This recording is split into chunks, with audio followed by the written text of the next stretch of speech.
The following is a special presentation of the Empty the Bench Podcast Network.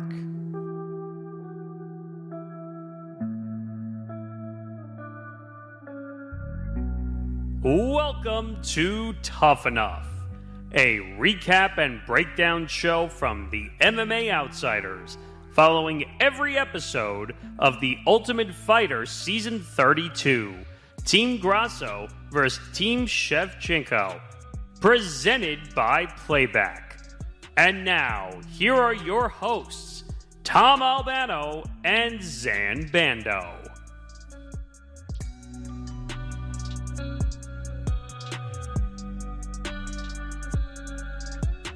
All right, everyone, it's episode 2 of Tough Enough.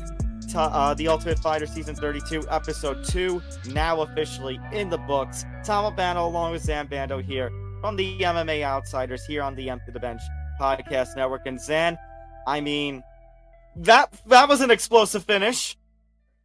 Yeah, it certainly was an explosive finish, and it's definitely a great start for Team Shevchenko, even though the episode got off to a little bit of a rocky start, but ended up on a more positive note, which seems to always be the case those seasons of the Ultimate Fighter. There's always a bit of a mishap early in the season, and Season 32 was no different.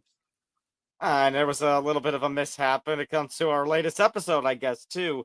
We'll talk about that in just a second, but just a reminder, this is Tough Enough, the Ultimate Fighter, Team Grasso versus Team Shevchenko Aftermath. It's our second straight year doing this special limited live stream series.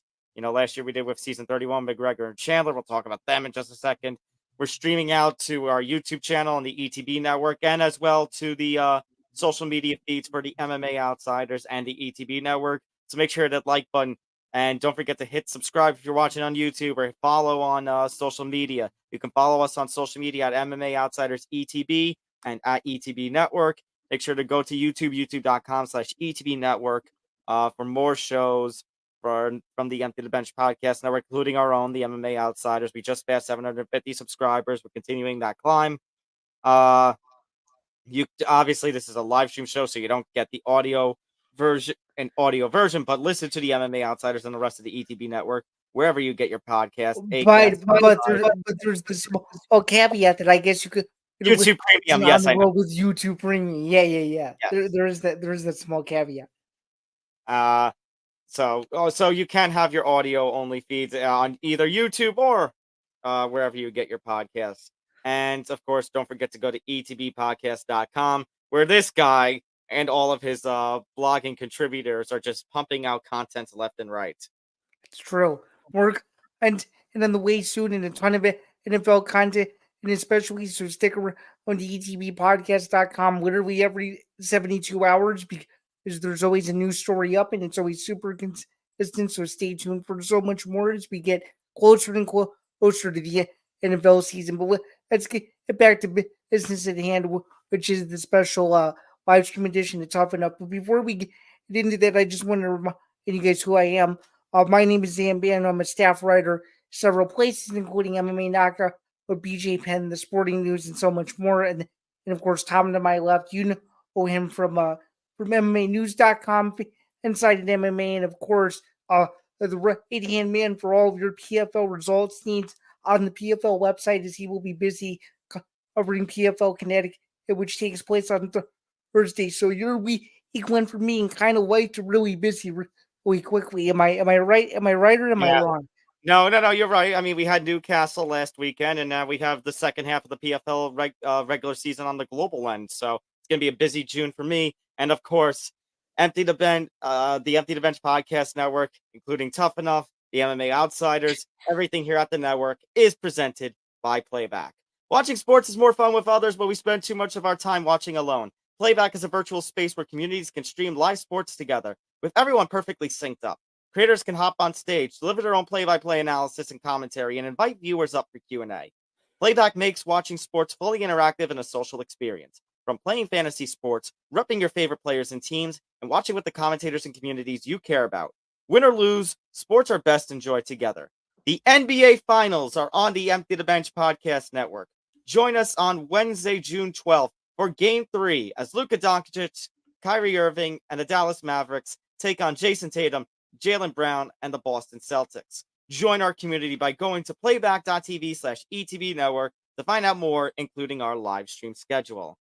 And we may have something for MMA Outsiders on the horizon. Stay tuned for that. But the plans for that might be a little shaky right now because, as much as we're going to talk about TUF, let's talk about the elephant in the room. So, if you listen to the most recent episode, episode 87, which just went up today for the MMA Outsiders, we talked about how after 80 plus hours last week, McGregor versus Chandler looked officially, for good on for UFC 303. Apparently we were wrong. Apparently we were wrong. Ariel Helwani tweets out right as the audio version of the show is premiering, which is 3 hours before the YouTube version, that everything is a little bit on shaky ground again. I'll read his tweet in full. Latest on UFC 303. Around this time last week, all the anxiety surrounding the UFC 303 main event seemed to start to dissipate. By Wednesday, no more feelers about replacements were being sent out. All systems seemed to be a go, again.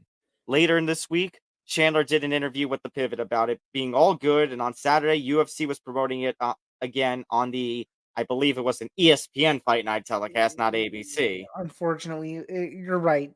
You're right. He's wrong. There was a scare about the fight being off, and the scare appeared to be no more. But since this morning, June 11, to be specific with date, multiple sources are now saying feelers are being sent out again for June 29th for a replacement and or new fight. Fight, and then he put in the S in parentheses, so fight or fights. In short, there seems to be pessimism all over again regarding the status of the 303 main event. Actually, even more pessimism, it seems, than on Monday last week after the presser was canceled at the last minute. Is this insurance, due diligence, emergency replacement mode? Remains to be seen. It's all developing, again. But it doesn't appear as though we are out of the woods either way just yet. More to come, and hopefully a definitive answer one way or the other in short order.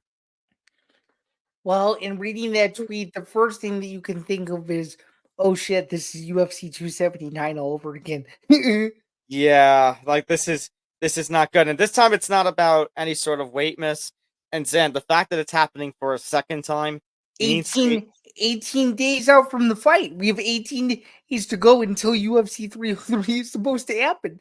So this means to me, well, I still believe in my theory that I think he knows something. He knows a little something more than he can tell us. And it means one of two things. Okay. There's either some sort of contract dispute and Conor is being Conor and the UFC is being the UFC and they're fighting again. They're out of the honeymoon stage again and now they're back to the old married couple stage. Or Conor has re-injured the leg that he broke a few years ago. He re-injured in fight camp. Yeah, unfortunately. I mean, I guess the only thing I can say is this is why you and I both think this is the craziest sport in the world because you literally don't know on a daily basis what could happen. We talked about June being the hottest month of the summer. It's went from hot to reaching its boiling point, and you even have to admit that if this fight is canceled, it might reach the literal equator of craziness. This is really bad. Yeah, no. I mean, this is insane. I mean, you're already thinking about the possibility, you pray. You just pray. Like, after how 302 was mediocre, and now 303, this fight's in danger. I mean, last year, Zain, we had a UFC summer that was scorching, sizzling hot, and it was great, banger after banger. I'm worried that we're gonna get on a cold summer at this point. Yeah, unfortunately. So my theory, I have a theory. You want to hear my theory? Okay. He has 2 fights left on his contract. Okay, he knows that this is the biggest gate in UFC history. Presumably, he's trying to suck as much money out of UFC WME as he can to ensure that he gets paid the single most amount of money than any UFC fighter in the history of the sport, and he will stop at nothing until that number, whatever number that he wants, is met. In my opinion. I mean, it's a viable theory out there, and the fact that it's going to go to the 11th hour on this is kind of concerning, but I stand by the point I made last. I stand by the point I made last week, Zan. If this fight gets delayed one more time, that we got to move on. We can't have this happen again. We No, can't keep Chandler on the sideline. no, I agree. So, I mean, just from an economic standpoint, this is horrible because first off, let's look at it in grand perspective, right? We're talking about International Fight Week. We're talking about UFCX. We're talking about T-Mobile Arena being the epicenter of this event. No one knows what's going to be going on during the week. There's no scheduled. There's no appearances. It feels dead, and it feels like it's almost unreleasable at this point because they don't want to release anything that ends up being untrue, and people spend thousands and thousands of dollars to go to an event that may not even happen. So there's so much at stake financially, especially from their standpoint, from ESPN standpoint, all of their partners. Like this is a mess, and I said it to someone on Instagram earlier today, and someone was like, "Oh, Ariel's just spewing whatever. Ariel's is saying, whatever's on his mind." Last I checked, and you know this too, being from both backgrounds that we're from, that in some respects he needs to protect his source, because if his source is telling him things that are off the record, he said that he can't report it. So as you just alluded to a second ago, he knows things that probably nobody in the entire world knows. That's And then what and I then think when too. when the UFC and or Conor McGregor release the news or somebody else gets the scoop, then Ariel is going to tweet out the full story as to what's going on. You think so? Well, that happened when McGregor dropped the news on New Year's Eve that supposedly he and Chandler were going to end up fighting at middleweight. Right. Okay, so let's just jump to the elephant in the room. We have 18 days until the fight. Are you banking on yes this fight happens and they step in the cage and Bruce Buffer says Zen, the one and I the will only? answer the question now. I will answer the question now. It said like last week, it has to happen at 303. Do you think? You're saying it has to? Do you think? I'm gonna hold to my laurels and say yes. I think it still happens, and I guess the other question at this point, because you and I both say yes, it's gonna happen.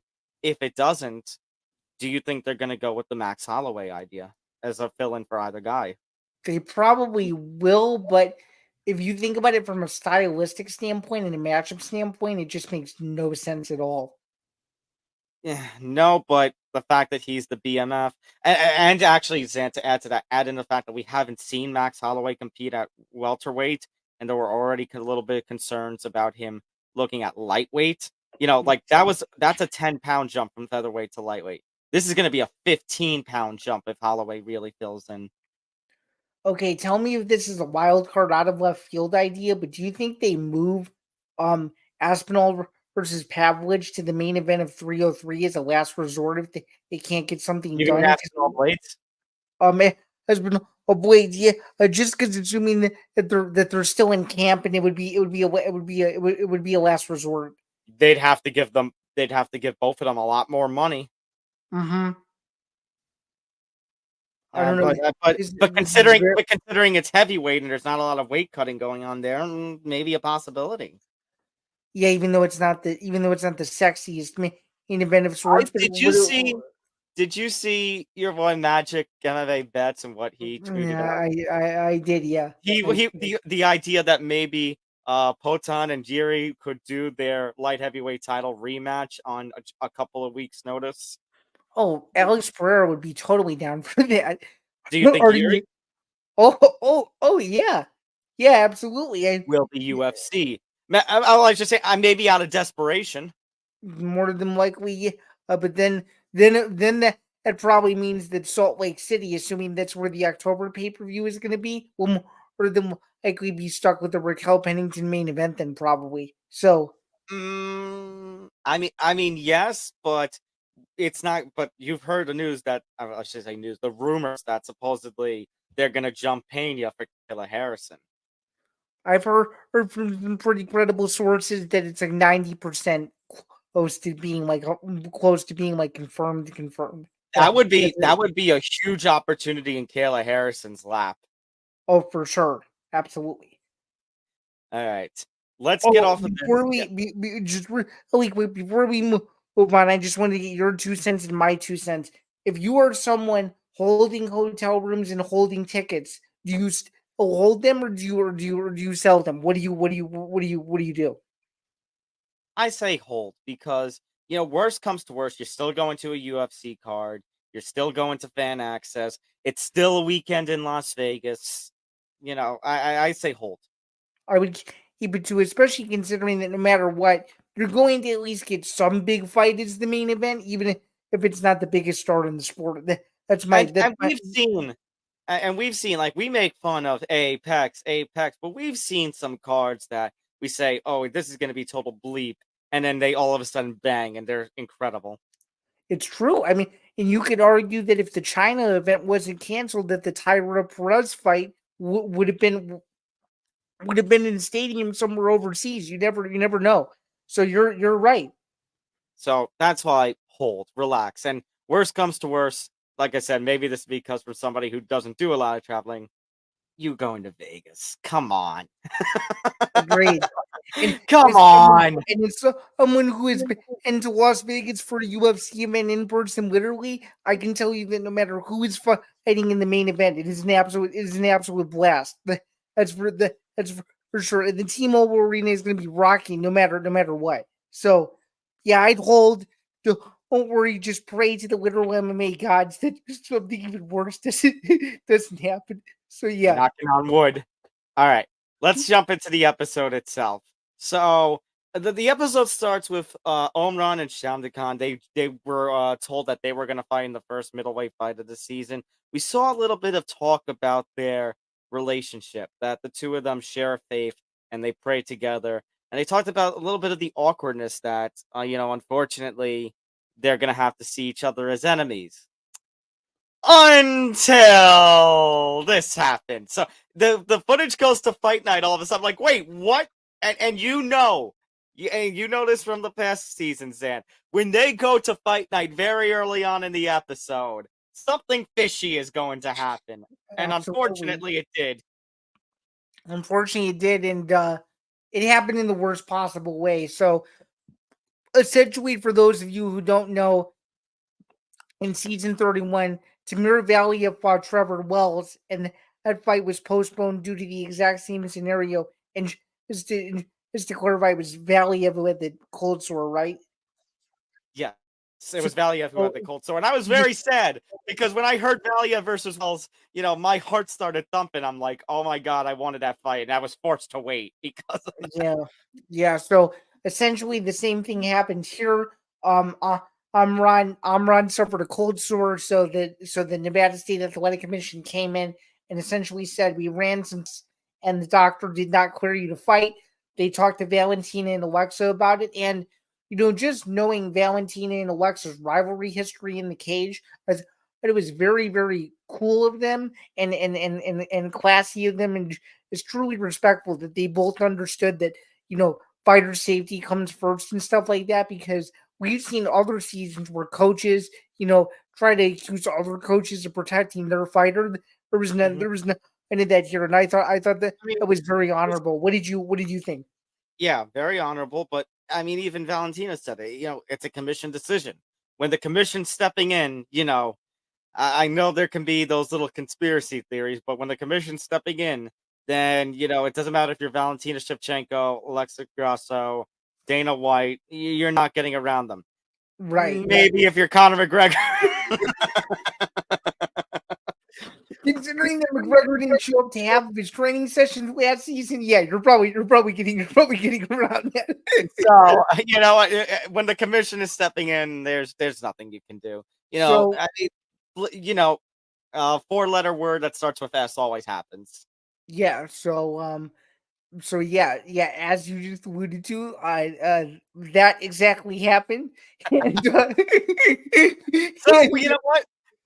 So Dana White said, you know what? We're gonna give Alexa Grasso her chance now to book a middleweight fight, and we get Robert Valentin taking on Giannis Bachar. we'll talk about that in just a second. Before we get into that, Zan, I want to get your we mentioned it in passing last week, but more and more talk of it today with Valentina Shevchenko going on about no water and all the philosophy that she has during her workouts. You saw fighters talking about it. You saw uh Rody Rhodes getting getting a little he nagged a little bit from his teammates about how he was during the training session, basically on the floor crawling as if he were in the desert looking for water.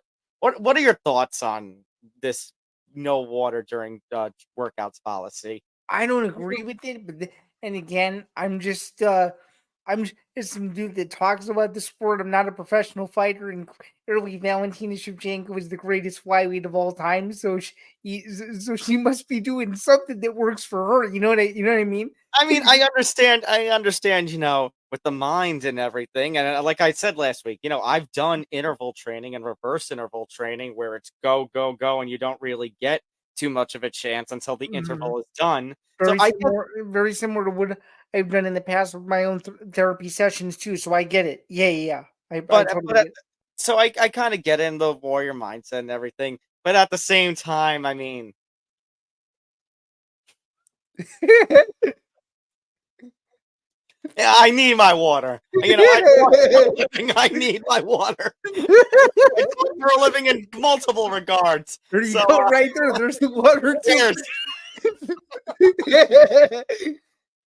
Uh, I mean, Nathan Fletcher has defended it. I know a lot of the MMA community has given it the criticism. I know a couple of people on Twitter basically said, that they've had wrestling coaches or coaches basically try to implement it, and other coaches saying, no, you need hydration as part of your maintaining your body. Valentina's basically saying, it also helps with the mindset of weight cutting. Which actually somewhat makes sense because you're not your body isn't telling you, hey, you need food or you need water because you're on such autopilot when you train that the only thing you're thinking about is the next drill or the next tactic you're gonna do. So in some ways it makes logical sense. But I think given this day and age and people's health and people wanting to be safe, I do think even though we're still 2 episodes in, I think you should scale back a little bit. That's just me though. But she did admit though, minutes after that, in future training sessions it wouldn't be as hard. So that remains to be seen. So for sure. Uh, we saw a little bit of their camps. You saw an emphasis for Robert Valentin on aggression and violence in his fights, and Bachar emphasizing. I mean, they're both pressure fighters, but you got one who's looking at striking, Bachar looking at wrestling. And Bachar did say later on that he was expecting Valentin to come out with some strong grappling in the start of the round, at the start of the first round. We'll talk about that in a little bit. uh, yeah, yeah. Let's just say this for those of you who haven't seen the fight, you might want to skip this part and come back to it because it very much went in a way that I don't think a lot of people were expecting no, based on the no, previews. absolutely not. Um, I do want to make mention though, before we get to the backstories on the fight, Robert Valentin sleeping outside in the lead up to the fight. I mean, Very, very the way that interesting. he is acting with the sleeping outside, trying to be one with nature, and the tattoos on it. I said, is this another Yuri Prohaska?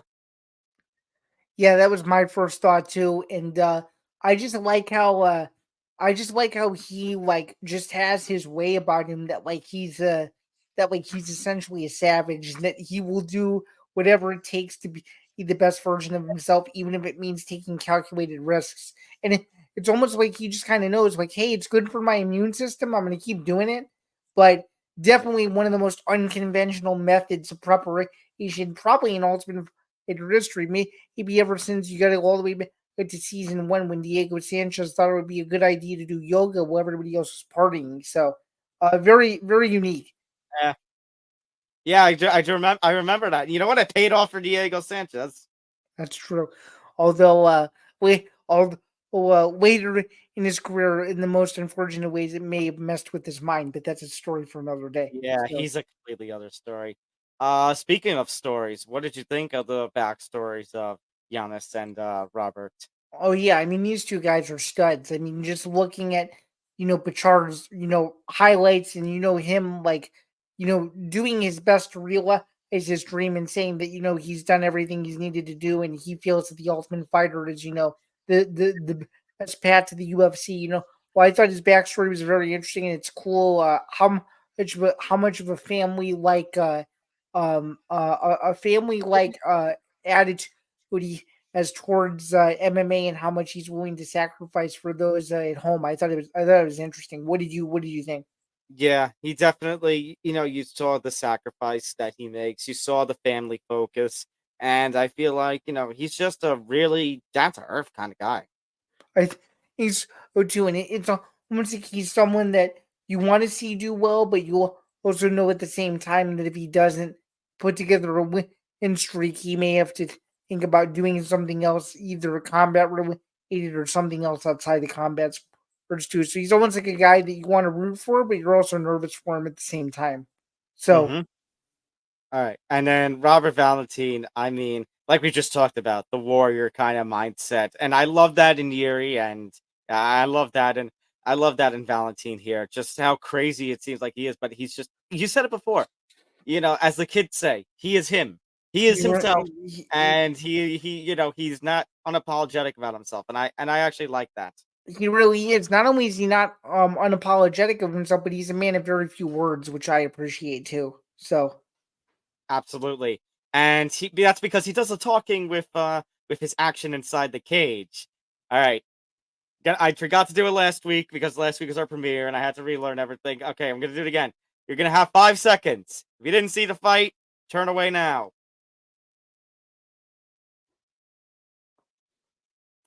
Okay. He really had the talk inside the cage. I mean, it was listed as a TKO. Get out of it. That was a clean knockout with the elbow.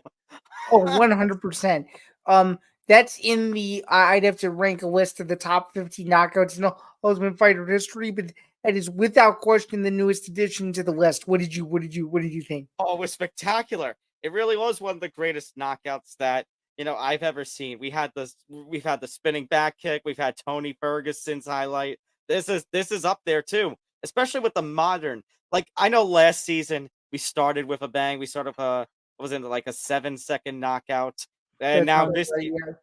and now this year, it's the second fight, but you know what? Hey, second fight, we're already, hey, there's a lot of potential here. And I liked Rob for the fact I joked during our tough preview that hey, Robzilla, a fantastic nickname.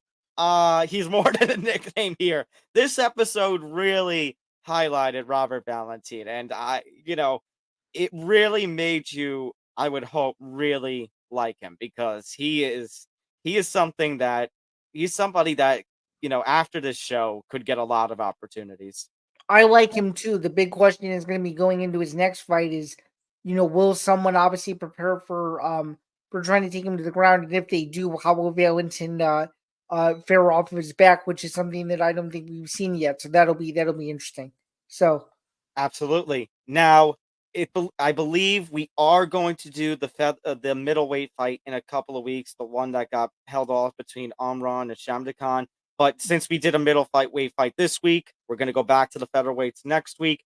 yep. And next week's matchup, Zan, is one that really intrigues me because you got Con Ofley taking on Nathan Fletcher. Is the former Con Ofley is the former champion. Is it Hex? Yeah, of Hex featherweight, of the Hex promotion, their former featherweight champion, a product out of Absolute MMA, 11-2-1 record on an 8-fight win streak. And then you got Nathan Fletcher, who is 8-1, a Cage Warriors product from Next Gen MMA in Liverpool, who's won 6 fights by submission. Like these are two of the more intriguing names at featherweight. And like we talked about with Timmer's fight with Trevor Wells, and that how they were two of the more interesting names at that weight class. Here we got two of the most interesting names from this season at featherweight, and I'm really looking forward to this one. I'm looking forward to this one too, and you could very well make the strong argument that if neither of these guys make it to the finale, these guys are shoo-ins for Dana White Industries this fall, depending on who makes it farther. What do you Yeah, they could. I mean, in these two guys, Or getting contracts for emergency fill-ins. absolutely. I was just gonna say too that I feel like, given that Grosso goes down 0-2, this feels like a must-win for No, it's Oakley. 1-1. It's 1-1. Oh yeah. Well, and I was gonna say even though it is 1-1, do you feel like this is a must-win for Team Grosso? Just given that episode 1 was off to a rocky start, in episode 2 we weren't sure for a while what was going to happen. I don't know if I could say this is a must-win. I don't know if I could say it is a must-win. But if Khan Offaly loses here to Nathan Fletcher, then Team Grasso is going to be down 2 of their big star, one in Offaly and one in their number 1 pick last week, Guillermo Torres. So, I don't know if I can say must win, but it's definitely going to be a damaging loss if Khan doesn't get it done. Right, exactly. But who are you picking? What do you think? Khan was one of the 3 names I talked about when I was doing my featherweight preview. So I really like Nate. I'm rooting for him, but I'm gonna have to go with the other guy that I'm rooting for, and that's Khan. Yeah, I'm rooting for both guys. I'm taking Fletcher by a second round submission, but I would not be surprised if a devastating knockout takes place here. I think that both guys can win everywhere, and this is a chance, assuming that these two stay healthy and make it through their brief fight camps. This is a chance to be a fight of the season contender for sure. Yeah, for sure. All right.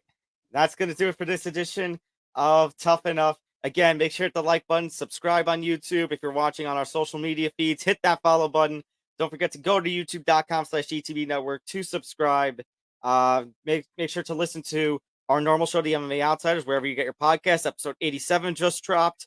Even though the Conor Chandler news kind of spoiled it a little bit, but nevertheless, the episode's still out there, so make sure to tune in. I'm Tom Albano, MMA News, Fansided MMA, and the PFL, and to my right, as always, good old Zain Bando from BJ Penn, MMA Knockout, and the Sporting News.